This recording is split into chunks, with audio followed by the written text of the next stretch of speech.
திராவிட முன்னேற்ற கழகத்தை சேர்ந்த பெரும்பாலானோர் தான் இந்த போதை விற்பனைக்கு துணை நிற்பதாக இன்னைக்கு பரவலாக பேசப்படுகிறது. திரு ஸ்டாலின் அவர்களே, உங்களுடைய ஆட்சிக்கு வந்த பிறகு ஓராண்டிலே நான் எச்சரிக்கை கொடுத்தோம், சட்டமன்றத்திலே பேசினோம், தொலைக்காட்சியின் வாயிலாக பேட்டி கொடுத்தோம், அறிக்கையின் வாயிலாக வெளிப்படுத்தினோம். தமிழகத்தில் போதை நடமாட்டம் அதிகரித்திருக்கின்றது, அதை கட்டுப்படுத்துங்கள். இளைஞர்கள் மாணவர்கள் இந்த போதைக்கு அடிமையாகி சீரழிக்கக்கூடிய நிலை தமிழகத்தில் ஏற்பட்டுள்ளது. பல முறை இந்த அரசாங்கத்துடைய கவனத்திற்கு கொண்டு வந்தோம், இந்த அரசாங்கம் கண்டுகொள்ளவில்லை. அதனால இளைஞர்கள் மாணவர்கள் பாதிக்கிறாங்க.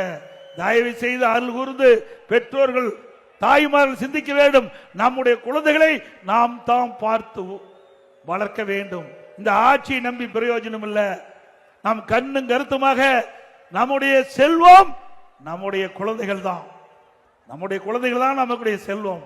அந்த செல்வம் இந்த ஆட்சியிலே அழியக்கூடிய நிலை ஏற்பட்டு விட்டது.